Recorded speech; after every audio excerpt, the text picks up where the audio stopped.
First நான் ஒரு example சொல்றேன். அந்த எக்ஸாம்பிளோட கன்க்ளூஷன் நீங்க ட்ரை பண்ணுங்க. உங்களுக்கு ரஷ்யா தெரியும்ல? ரஷ்யா கிட்ட அதிகமா இருக்கிற ஒரு முக்கியமான ரிசோர்ஸ் எது? நேச்சுரல் கேஸா? ரஷ்யா என்ன பிளான் பண்ணுச்சுன்னா, தன்னோட நேச்சுரல் கேஸ உலகம் முழுக்க விக்கலாம்னு பிளான் பண்ணுச்சு. அதுக்கு ஒரு கண்ட்ரிய சூஸ் பண்ணுச்சு. யூரோப்ல இருக்கிற ஒரு கண்ட்ரி, ஜெர்மனி. பட் ஆக்சுவலா பார்த்தீங்கன்னா, ரஷ்யாவுக்கும் ஜெர்மனிக்கும் ரொம்ப தூரம். Long distance. ஸோ அவ்வளோ தூரம்லாம் கொண்டு போக முடியாது. ரஷ்யா என்ன பிளான் பண்ணுச்சுன்னா, நீங்க கவலைப்படாதீங்க. நம்ம 2 பேருக்கு நடுவுல கடல் இருக்குல்ல, பால்டிக் ஸீ இருக்குல்ல, அந்த பால்டிக் ஸீ வழியா கடலுக்கு அடியில வந்து நான் என்ன பண்றேன்னா, நிறைய பைப்ஸ்லாம் போட்டு, பைப் லைன் போட்டு உங்களுக்கு நேச்சுரல் கேஸ் கொண்டு வந்துடுறேன். உங்க கண்ட்ரில எலக்ட்ரிசிட்டி ஷார்டேஜ் இருக்குன்னு சொன்னீங்கல்ல, ஸோ நான் வந்து கடலுக்கு கீழ இந்த பைப் லைன் வழியா நேச்சுரல் கேஸ் அனுப்புறேன். இந்த நேச்சுரல் கேஸ் பயன்படுத்தி உங்க வீட்டுக்கு அந்த ஹீட் பண்ணுவாங்கல்ல, அதுக்கு பயன்படுத்திக்கங்க. இண்டஸ்ட்ரிக்கு பயன்படுத்திங்க. எலக்ட்ரிசிட்டி வேணாலும் உருவாக்கிங்க. ஸோ ஜெர்மனியும் இந்த அக்ரீமெண்ட் அக்செப்ட் பண்ணிடுச்சு. ஏன்னா அவங்களுக்கு தேவைப்படுதுல்ல. யார் தராங்களோ யூஸ் பண்ணிக்க வேண்டியதான். ரஷ்யா சீப்பா தான் தரும். ஏன்னா வந்து யூரோப்ல எந்த கண்ட்ரியும் ரஷ்யா கிட்ட பேசாது. அப்ப ஜெர்மனி ஓகே சொல்லுதுன்னா, அதுக்கு ஹாப்பி தானே. ஸோ சீப்பான பிரைஸ்ல அந்த கன்ஸ்ட்ரக்ஷன்லாம் போட்டு அனுப்பி விட்டுச்சு. ஆக்சுவலா என்னாச்சுன்னா பிராக்டிகலா அந்த கடலுக்கு கீழே அந்த பைப் லைன் போடுறாங்களே, அந்த பைப் லைன்ல பிரேக் ஆகி, டேமேஜ் ஆகி இந்த ப்ராஜெக்ட் ஸ்டாப் ஆயிடுச்சு.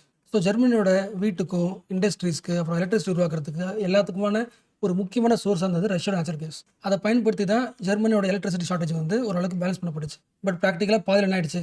இந்த டேமேஜ் ஆனதுனால இந்த ப்ராஜெக்ட் ஸ்டாப் ஆயிடுச்சு. ஸோ இந்த ரியல் கேஸ் ஸ்டடியில இருந்து என்ன தெரிஞ்சுக்கிறீங்க? ஜெர்மனில இப்போ எனர்ஜி கிரைசிஸ் இருக்கு. அதாவது இவ்வளோ நல்லா கண்டினியூஸா வந்துட்டு இருந்த நேச்சுரல் கேஸ் வந்து ஸ்டாப் பண்ணதுனால எல்லாத்துக்கும் ஷாக் தான். வீட்டுக்கு ஷாக்கு, இண்டஸ்ட்ரிக்கு, எலக்ட்ரிசிட்டி கம்மியாயிடுச்சு. ஸோ எனர்ஜி கிரைசிஸ்ல இந்த ஜெர்மனி வந்து இப்போ மாட்டிக்கிச்சுல. இதுக்கு மெயின் ரீசன் என்ன? இன்னொரு கண்ட்ரியை ஓவர் டிபெண்டன்ஸ் ஆக வேண்டியதான். குளோபலைசேஷன்ல நம்ம எல்லா கண்ட்ரியும் நமக்கு தேவையை தவிர, ஒரு கண்ட்ரி கூட மட்டும் அதிகமாக டிபெண்ட் பண்ணியிருந்தோம்னா, என்னைக்காவது ஃபியூச்சர்ல ஒரு கிரைஸ் வரும். அது எனர்ஜி கிரைஸ் வந்தாலும் வரலாம், எக்கனாமிக் கிரைஸ் வரலாம், பொலிட்டிக்கல் கிரைஸ் வரலாம். பட் ஏதாவது ஒரு கண்ட்ரி கூட நீங்க ஓவர் டிபெண்ட் ஆகுறீங்கன்னா, ஃபியூச்சர்ல உங்களுக்கு ப்ராப்ளம் ஆகும். So over dependence leads to strategic vulnerability. இப்படி புரிஞ்சுல. ஸோ நீங்க ஒரு கண்ட்ரி கூட ஓவர் டிபெண்ட் ஆகுனீங்கன்னா, உங்க கண்ட்ரியோட ஸ்ட்ராட்டஜிலேயே ஒரு ப்ராப்ளம் வந்துரும். ஃப்ரீ டைம்ல இந்த நார்ட் ஸ்ட்ரீம் பைப்லைன் இந்த டாப்பிக்கே போட்டு சர்ச் பண்ணி பாருங்க. இப்போ பேசின கேஸ் ஸ்டடி இருக்குல்ல, அது இந்த பைப்லைன் தான். ஸோ இப்போ இந்தியாவோட இன்டர்நேஷனல் ஸ்ட்ராட்டஜியில் இந்த பாயிண்ட் அப்ளை பண்ணுங்க. எப்பொழுதுமே இந்தியாவுக்கு வந்து ஒரு ஃப்ரெண்ட் இருக்க மாட்டாங்க. இந்தியா வந்து எல்லாரும் கூட பேசிட்டு இருக்கும். ஃபார் எக்ஸாம்பிள், யூஎஸ் கூட டச்சில் இருக்கும், ரஷ்யா கூட டச்சில் இருக்கும், சைனா கூட ப்ராப்ளம் இப்போ இருக்கு. பட் சைனா கூடயும் பீஸ்ஃபுல்லாக போக ட்ரை பண்ணும். யூஎஸ்க்கும் ரஷ்யாவுக்கும் ஆகாது தான். பட் நம்ம பிரைம் மினிஸ்டர் என்ன பண்ணுவார்? யூஎஸ் மீட் பண்ணுறாருன்னா ரஷ்யாவையும் மீட் பண்ண ட்ரை பண்ணுவார். ஈவன் யூஎஸ் பிடிக்கலாம் கூட. அப்போ இந்தியாவோட பாலிசி என்ன பாலிசி? ஓவர் டிபெண்டன்சி பாலிசி கிடையாது. ஏன்னா எல்லா கண்ட்ரி கூடயும் அது தோணுச்சுன்னா பேசுது. யூஎஸ்ஏ கூடயும் பேசுது, அதுக்கு பிடிக்காத ரஷ்யா கூடயும் பேசுது. அண்ட் ஆல்சோ சம்டைம் சைனா கூடயும் பேச ட்ரை பண்ணுது. அப்போ இந்தியாவுக்கு என்ன முடிக்கும்? மற்ற கண்ட்ரி என்ன யோசிக்க நமக்கு கிடையாது. நம்ம நாட்டுக்கு என்ன தேவை, நம்ம நேஷனல் இன்ட்ரெஸ்ட்டுக்கு என்ன தேவை, அதை பொறுத்து முடிவு பண்ணுதுல. அப்போ அதுக்கு பேர் என்ன? Strategic autonomy. ஸோ குளோபல் லெவலில் ஒவ்வொரு கண்ட்ரிக்கிட்டையும் ஸ்ட்ராட்டஜிக்கலாக பேசுறதுக்கான முடிவு வந்து மற்ற கண்ட்ரி என்ன சொல்லுது, டிபெண்டன்ஸ் ஆகி யோசிக்க மாட்டேன். அட்டானமியாக என் கண்ட்ரிக்கு என்ன தேவை அதுக்கேற்ற மாதிரி யோசிப்பேன். இந்த பாயிண்ட் இருக்குல்ல, இந்த பாயிண்ட் தான் இப்போ யாருக்கு பிடிக்க மாட்டேங்குது? யூஎஸ்க்கு பிடிக்க மாட்டேங்குது. ஸோ அதுதான் இஷ்யூ. ஸோ கரண்ட் இஷ்யூவோட ஸ்டார்டிங் பாயிண்ட் எல்லாருக்குமே தெரிஞ்சிருக்கும். ஒரு 4 to 5 டேஸ்க்கு முன்னாடி பேப்பரில் பார்த்துருப்பீங்க. பட் நான் அகைன் சொல்கிறேன். ஜூலை 9 யூஎஸ்ஏல ஒரு முக்கியமான சமிட் நடந்துச்சு. NATO summit. கரெக்டாக யூஎஸ்ஏ சப்போர்ட் பண்ணுற எல்லா கண்ட்ரிஸும் பார்ட்டிசிபேட் பண்ணுற முக்கியமான சமிட்டா. ஸோ இது நடந்துட்டு இருக்கும்போதே பேரலாக ஜூலை 11 நம்ம பிரைம் மினிஸ்டர் எங்கே போகிறாரு? ரஷ்யாவுக்கு போகிறாரு. யூஎஸ் மீடியாவில் என்ன சொல்லுதுன்னா, ஈவன் யூஎஸோட ஆஃபீஸ்லேருந்து இந்தியாவுக்கு ஃபோன் பண்ணி உங்களோட ரஷ்யா மீட்டிங்கை டிலே பண்ணுங்கன்னு சொல்லியிருந்தாலும், போஸ்ட்பான் பண்ணுங்கன்னு சொல்லியிருந்தாலும், இந்தியன் பிரைம் மினிஸ்டர் கேட்கல, ரஷ்யாவுக்கு போயிருக்காங்க. ஸோ இந்தியன் பிரைம் மினிஸ்டர் ரஷ்யாவுக்கு போகிறாருல, இந்த ஈவெண்ட்டை யூஎஸ்ஏ எப்படி பார்க்குது? ஸோ இவரை தெரியுமா? எரிக் கேர்செட்டி, யூஎஸ்ஏவோட அம்பாசிடர், இந்தியாவுக்கான அம்பாசிடர். அதாவது யூஎஸ்ஏ சார்பாக ஒரு ஆள் வந்து இந்தியாவில் பேசணும்னா இவர் பேசுவார். ஸோ யூஎஸ்ஏவோட representative for India Eric Garcetti இந்த இன்சிடென்ட் என்ன சொல்கிறாரு? ரஷ்யா உக்ரைன் கான்ஃப்ளிக்ட்லாம் போயிட்டு இருக்கு.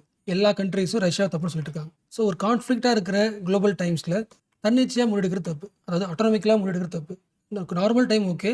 பட் ஒரு கான்ஃப்ளிக்டாக இருக்கிற டைமில் வந்து எல்லா கண்ட்ரீஸும் டிஸ்கஸ் பண்ணி தான் நீங்கள் முடிவெடுக்கணுமே தவிர, உங்களோட ஸ்ட்ராட்டஜிக் அட்டானமியாக பண்ணுறீங்களா, அட்டானமியாக நீங்கள் முடிவு பண்ணுறீங்களா, உங்கள் நாட்டுக்கு என்ன தேவைன்னு, அது பண்ணுறது தப்புன்னு சொல்லியிருக்காரு எரிக் கேர்செட்டி.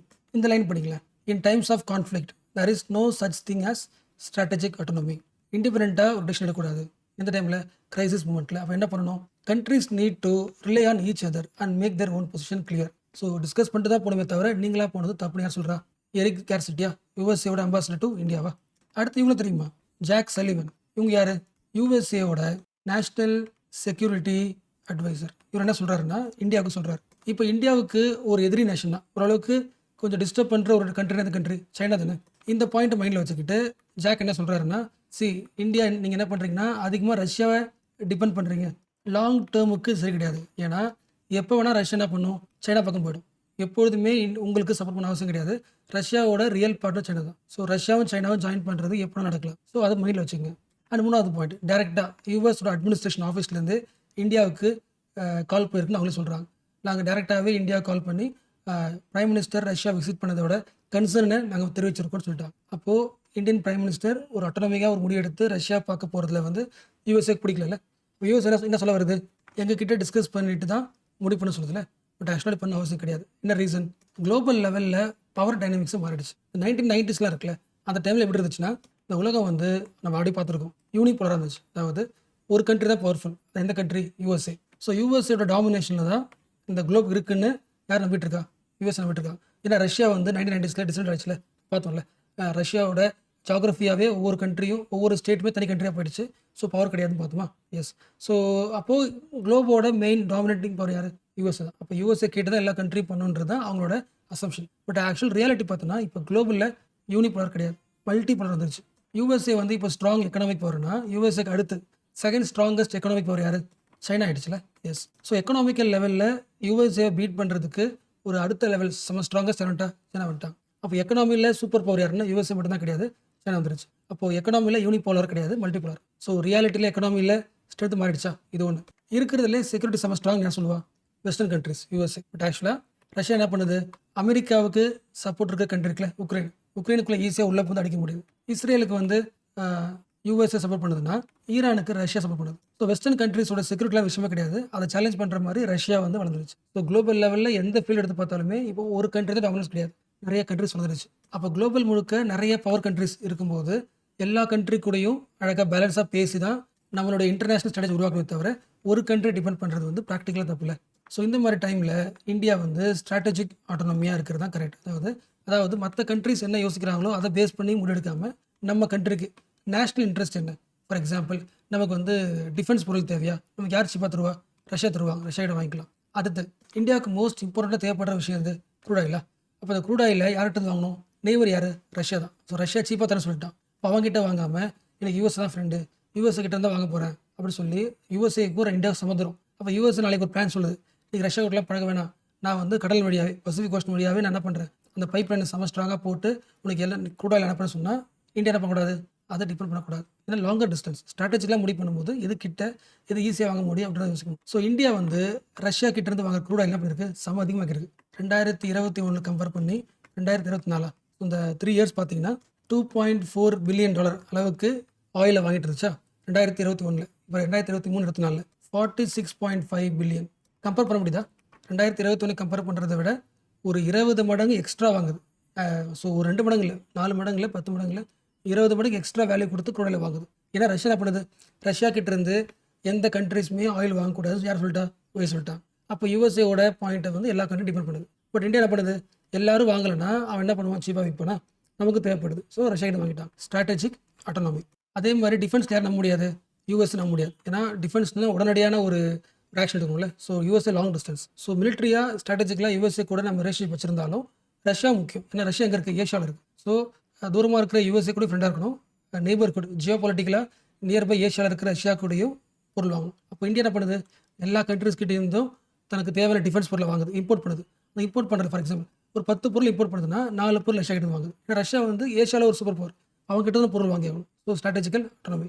இப்போ இந்த லைன் படிங்க, இந்த லைன் உங்களுக்கு புரிஞ்சுன்னா உங்களுக்கு அந்த டாபிக் புரிஞ்சு போச்சு. இந்த எபிலிட்டி, அதாவது ஸ்ட்ராட்டஜிக் ஆட்டோனமினா என்ன, எக்ஸாம்பிள் என்ன எழுதலாம், the ability of a country to make its own decision based on its national interest without being influenced by other countries. அப்படி ஒரு முடிவு எடுக்கிறீங்கன்னா that is strategic autonomy. And இன்னொரு முக்கியமான பாயிண்ட்டுங்க, இந்த ஸ்ட்ராட்டஜிக் ஆட்டோனமி இருக்குல்ல, இந்த ஐடியாவை நம்ம இப்போ தான் ஃபாலோ பண்ணுறோன்னு அவசியம் கிடையாது. நம்ம ஸ்டார்டிங் டைம் இதை உருவாக்கி கொடுத்தது வந்து நேரு தான். ஸோ அப்போலேருந்தே நமக்கு வந்து லாங் ட்ரெடிஷனாக இன்டர்நேஷனல் ரிலேஷனில் நம்ம ஃபாலோ பண்ணுறது இதுதான். ஸோ அந்த டைம்லேருந்து அந்த டேர்ம்ஸ் மாறும், பட் அந்த பேஸ் உருவாக்கி கொடுத்தது நேரு தான். 1947 இந்தியாவுக்கு இண்டிபெண்டன்ஸ் கிடைக்கும் போதெல்லாம் அப்போ செம ஸ்ட்ராங்காக யார் இருக்கா, ஒரு சைடு யூஎஸ்ஏ கேபிட்டலிசம், இன்னொரு சைடு ரஷ்யா கம்யூனிசமா. ஸோ இந்தியா இண்டிபெண்டன்ஸ் ஆனதுக்கப்புறம் யார் கூட ஜாயின் பண்ண போகிறாங்கன்னு குளோபல் முழுக்க யூஎஸ்ஏ வெயிட் பண்ணிச்சு, ரஷ்யா வெயிட் பண்ணிச்சு. பட் இந்தியாவோட பிரைம் மினிஸ்டரோட பாயிண்ட் ஆஃப் வியூ என்ன, டீகாலனைஸ்டு கண்ட்ரிஸ். உலகம் முழுக்க எந்த கண்ட்ரிலும் அடிமையாக இருந்து இப்போ விடுதலை கிடைச்சல, அந்த விடுதலை கிடைச்ச எல்லா கண்ட்ரிஸ் கூடயும் ஒன்றா சேர்ந்து தான் ஒர்க் அவுட் பண்ண போகுது. ஸோ டீகாலனைஸ் கண்ட்ரி அதுதான் வந்து நம்ம இந்தியாவும் அப்படி தான் இருந்துச்சு. அப்போ இவங்க எல்லாருக்கும் இன்ட்ரெஸ்ட் இருக்கும், ஒரே மாதிரி இருக்கும். ஸோ அப்போ நம்ம நாட்டுக்கு என்ன இன்ட்ரெஸ்ட்டோ அதுக்கேற்ற மாதிரி தான் நேரு என்ன பண்ணுறாரு, ஃபவுண்டேஷன் போட்டார். அதாவது தேர்ட் வேர்ல்டு சாலிடாரிட்டி மீனிங் புரிச்சா, யூஎஸ்ஏவா ரஷ்யாவா அப்படின்னு கேட்கும்போது நேரா சொல்கிறார், ஒன்று வேணா 2 வேணா, 3வது நான் ஒன்று உருவாக்குறேன். Third world solidarity. யாரெல்லாம் ரீசெண்டாக விடுதலை அடைஞ்சாங்களோ அவங்களாம் ஒன்றா சேர்ந்து அவங்களோட நேஷனல் இன்ட்ரெஸ்ட்க்கு ஏற்ற மாதிரி பிளான் பண்ணலாம். இது யூஎஸ்ஏக்கு பிடிக்குமா? கண்டிப்பாக பிடிக்காதுல்ல. அப்போ இந்தியா வெறுப்பேற்ற என்ன பண்ணும்? பாகிஸ்தான் கூட ஜாயின் பண்ணிச்சு அந்த டைமில். அண்ட் ஆல்சோ உங்களுக்கு தெரியும், இந்தியா ஒரே மாதிரி கிடையாது. 1990s எப்போ ரஷ்யா வீக் ஆச்சோ கொஞ்சம் அப்படியே மற்ற கண்ட்ரிஸ் கூட, வெஸ்டர்ன் கண்ட்ரிஸ், குளோபல் கண்ட்ரிஸ் கூட ரிலேஷன்ஷிப்பை ஸ்டார்ட் பண்ண ஆரம்பிச்சது. அதுவும் ப்ராக்டிகல் தான். ரஷ்யாவோட பவர் போச்சு. அப்போ உடனே நம்மளோட ஸ்டாண்டை ஸ்ட்ராங் பண்ணிக்கணும். யூஎஸ்ஏ கூட கொஞ்சம் கொஞ்சமாக புஷ் பண்ணுச்சு. அதே மாதிரி தான் இப்போ குளோபல் ரியாலிட்டி 2020 தாண்டி ரியாலிட்டி வேற மாதிரி இருக்குது. யூஎஸ்ஏ மட்டும் டாமினேஷன் கிடையாது, மல்டி போலராக குளோபல் மாறிடுச்சு. ஜியோ பொலிட்டிக்கல் ரியாலிட்டி வந்து மல்டி போலராக இருக்கும்போது மல்டிபிள் ரிலேஷன் தான் செட் ஆகுமே தவிர ஒரு கண்ட்ரி டாமினேட் செட் ஆகாது. அதனால தான் இந்தியா வந்து ரஷ்யா விசிட் பண்ணி தவிர ஆல்ரெடி இருக்கிற குளோபல் ஆர்டரை டிஸ்டர்ப் பண்ணணும் அப்படின்ற ஐடியா கிடையாது. ஸோ இந்தியாவோட கோல் என்னவா இருக்குன்னா, தன்னோட கண்ட்ரி டெவலப் பண்ணணும். ப்ளஸ் சொல்லுவாங்களே தேர்ட் வேர்ல்டு கண்ட்ரி சொல்லுவாங்களே, ஸோ டெவலப்பிங் கண்ட்ரிஸோட வாய்ஸ் தான் நம்ம இருக்கணுன்றது தான் இந்தியாவோட பிளான், கோல் சொல்லலாம். ஸோ ஓரளவுக்கு இன்னைக்கு சென்டர் பேஜில் வந்து ஆர்டிக்கலில் இருக்க எல்லா பாயிண்ட்ஸுமே பார்த்தாச்சு. பட் அகைன் ஸ்ட்ராட்டஜிக் ஆட்டோனமி என்ன கொஞ்சம் ரீடிஃபைன் பண்ணலாம். எக்ஸாம்பிள் ஒரு 2-3 பாயிண்ட் கேட்டாங்கன்னா எப்படி கொஞ்சம் ஸ்பிட் பண்ணி எழுதலாம்னு சொல்கிறேன். ஸ்ட்ராட்டஜிக் ஆட்டோனமினா தனியாக இருக்கிறதுன்னு அவசியம் கிடையாது. அதாவது ஐசோலேஷன் அர்த்தம் கிடையாது. எல்லா கண்ட்ரிஸ் கூடயும் என்கேஜ் பண்ணுறது. அதாவது குளோபல் முழுக்க இருக்கிற வேரியஸ் பவர்ஸ் கூட என்கேஜ் பண்ணுறதுக்கான ஐடியா தான் ஸ்ட்ராட்டஜிக் ஆட்டோனமி தவிர தனியாக இருக்கிறது கிடையாது. So greater engagement. Strategic autonomy ஒரு கண்ட்ரிக்கு என்ன தருதுன்னா, எல்லா கண்ட்ரிஸ் கூட என்கேஜ் பண்ணுறதுக்கான ஒரு பாசிபிலிட்டி தருது. Greater engagement. இது first point. Second point, India வந்து இன்னொரு கண்ட்ரி கூட ஒரு ரிலேஷன்ஷிப்பில் ஒரு பைலேட்டரல் ரிலேஷன் போடுதுன்னா இந்தியாவுக்கும் பாசிட்டிவாக இருக்கணும், அந்த கண்ட்ரிக்கு பாசிட்டிவாக இருக்கணும். பாசிட்டிவ் சம் கேம் சொல்லுவாங்க. 2 நாட்டுக்குமே அது பாசிட்டிவாக இருக்குது. ஃபார் எக்ஸாம்பிள் இப்போ வந்து யூஎஸ்ஏ சொல்கிறதுனால பிரைம் மினிஸ்டர் ரஷ்யாவுக்கு போகாமல் இருக்கிறார் அப்படின்னா, அந்த முடிவு எடுக்கிறாருன்னா அது பாசிட்டிவாக இருக்கணும். யாருக்கு பாசிட்டிவாக இருக்கணும்? யூஎஸ்ஏக்கும் பாசிட்டிவாக இருக்கணும், இந்தியாவுக்கு பாசிட்டிவாக இருக்கணும். அப்படி இருந்தால் மட்டும் தான் அந்த முடிவு எடுக்கணும். ஸோ நேஷனல் 2 கண்ட்ரிஸோட நேஷனல் இன்ட்ரெஸ்ட்டும் பேஸ் பண்ணி எடுக்கிற முடிவு இருக்குல்ல, அதுதான் ஸ்ட்ராட்டஜிக் ஆட்டோனமி. ஸோ உனக்கும் பாசிட்டிவ், எனக்கும் பாசிட்டிவ். அப்போ என்ன பண்ணலாம்? மீட் பண்ணலாம். So strategic autonomy is the positive sum game. என்ன கிடையாது? ஜீரோ கேம் கிடையாது. ஜீரோ சம் கேம் கிடையாது. ஜீரோ சம் கேம்னா 2 கண்ட்ரி பேசிக்கிறாங்கன்னா அதில் ஒரு கண்ட்ரிக்கு பாசிட்டிவ், ஒரு கண்ட்ரிக்கு பிரச்சனை வரும். ஸோ இந்தியா சூஸ் பண்ணுறது எது? பாசிட்டிவ் சம் கேமா? ஃபார் எக்ஸாம்பிள் சொல்கிறேன், ரியாலிட்டி சொல்கிறேன். இந்தியா வந்து ரஷ்யா கூட பேசுகிறதுல ஒரு பாசிட்டிவ் இருக்குது, குளோபலுக்கு பாசிட்டிவ் இருக்குது. ஃபார் எக்ஸாம்பிள் யூஎஸ் யார்கிட்ட பேசாது? ரஷ்யா கூட பேசாது. ஓகேவா? ஃபியூச்சரில் ஒரு சைனா ஒரு இஷ்யூ உருவாக்க வச்சுக்கலாம். அந்த இஷ்யூக்கு சப்போர்ட் பண்ணுற மாதிரி ரஷ்யா போயிட்டு சைனா கூட ஜாயின் பண்ணுறாங்க வச்சுக்கலாம். அப்போ என்ன பண்ணலாம்?